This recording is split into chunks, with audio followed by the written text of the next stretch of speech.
পাগলের হাতে পাগল পাগল পাগল তুই বলিস কারে তোকে আমি তো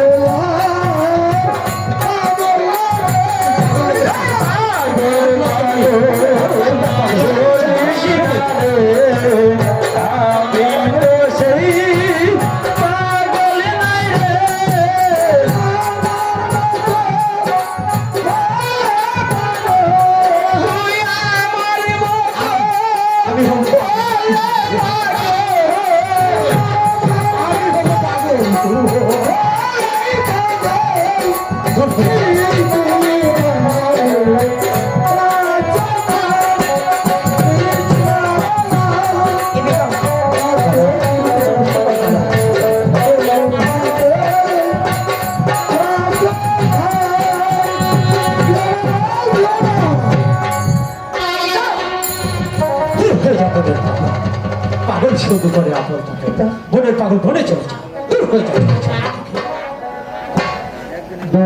হ্যাঁ দাদা পাগলে কি বলেনি দাদা ওই কোথা থেকে যেন পাগল এসেছিল দাদা ওই পাগলে কিনা বলে আর ছাগলে কি খায় না দাদা তাই পাগলের কথায় কোনো কর্ণপাত না করে দিন দাদা ওই দলিল খানা আমার হাতে তুলে দিন ওই দলিল খানা আমাকে সই করে দিচ্ছি। ঠিক আছে ভাই দেবো হ্যাঁ দলিল খানা হ্যাঁ দাদা হ্যাঁ দিন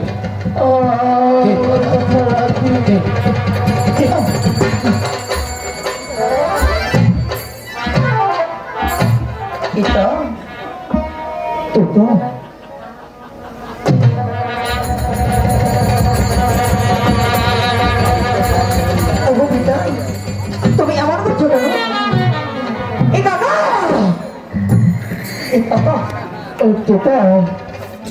তোমার পাখার আবদ্ধ হয়ে না দাদা আমাকে ধর আমার মাথা ঘুরাচ্ছে কি বলছো আমার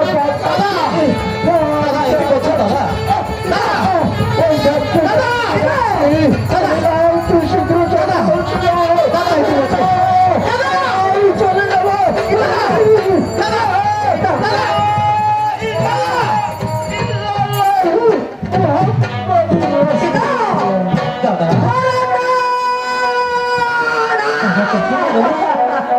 কথা হবে দাদা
শত ডাকলেও আমার দাদা যে আরো কোনোদিনও কথা বলবে না রে তোতা।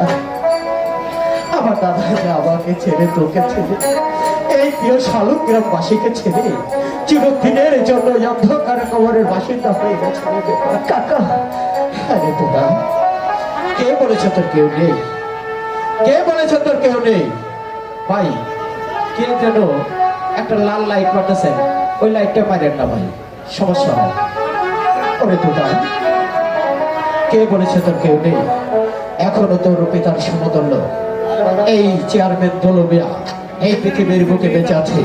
আমি তোমাকে আমার সন্তানের মতো করে আদরে ছেড়ে ভালোবাসা দিয়ে তোমাকে আমি মানুষের মতো মানুষ করে গড়ে তুলবো এবং জীবনে ভর্তি করে দিয়ে তোমাকে আমি উচ্চ শিক্ষায় শিক্ষিত করে মানুষের মতো মানুষ করে গড়ে তুলবো।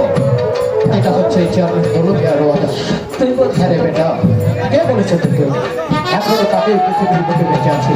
তোকে আমার সন্তানের মতো করে আদরে ছেড়ে ভালোবাসা দিয়ে তোকে আমি মানুষের মতো মানুষ করে গড়ে তুলবো এবং এই পুরো শালগ্রামবাসীকে আমি দেখে দেবো না চেয়ারম্যান দলমিয়া তার একমাত্র ভাতস্পুত্রকে মানুষের মতো মানুষ করে গড়ে তুলেছে।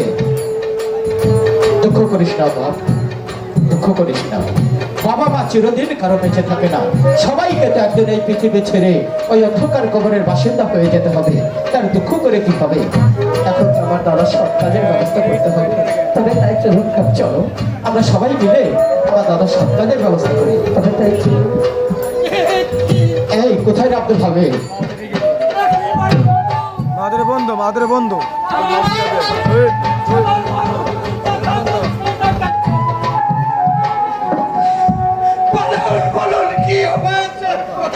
ওরে আব্দুল হামিদ, তুমি শুনতে চাও আমার দাদার কি হয়েছে? আব্দুল হামিদ, ওরে আব্দুল হামিদ রে, আমার দাদা যে এই পৃথিবী ছেড়ে আমার দাদা যে পৃথিবীর ছেড়ে আব্দুল হামিদ। ওরে খোদা,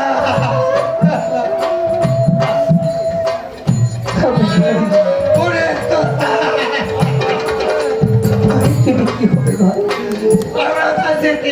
আর সাথে কাছে পিতা ফিরে আসবে না।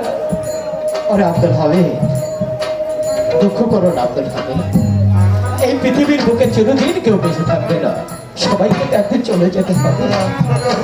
হয়তো একদিন আমি আমার দাদার মতো এই পৃথিবী ছেড়ে চিরদিনের জন্য যে অন্ধকার কবরের বাসিন্দা হয়ে যাবো না আব্দুল হামিদ। আব্দুল হামিদ, বলো আব্দুল হামিদ।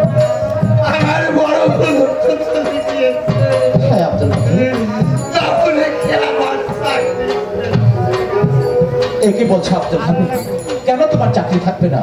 অবশ্যই তোমার চাকরি থাকবে। আমার দাদার হয়ে যেভাবে তুমি এই 9 লক্ষ টাকার জমিদারি দেখাশোনা করেছো, এই জমিদারির বাড়ি দেখাশোনা করেছো, সেইভাবেই তোমার এই বাড়িতে চাকরি বলবৎ থাকবে। কেউ তোমার চাকরি কেড়ে নেবে না। সেই সঙ্গে আরেকটা দায়িত্ব আমি তোমাকে দিতে চাই। দায়িত্ব পালন করতে হবে ছোট হুজুর। সেই দায়িত্বটা হচ্ছে কি আব্দুল হামিদ? তুমি জানো এই পৃথিবীর বুকে আমার ভাতস্পুত্র আমি ছাড়া যে আর কেউ রইল না। তাই আজ থেকে তুমি ওকে তোমার ভাইয়ের মতো করে দেখে শুনে আদর স্নেহ দিয়ে সব সময় ওকে তুমি দেখাশোনা করো। আমি তাই করব। আমি ওরে আমার জীবন দিয়ে হলেও ওকে আমি ঠিক আছে আব্দুল হামিদ, তাহলে আর বিলম্ব না, চলো আমরা সবাই মিলে আমার দাদার সব কাজের ব্যবস্থা করি। তাই চলো। চলো আব্দুল হামিদ।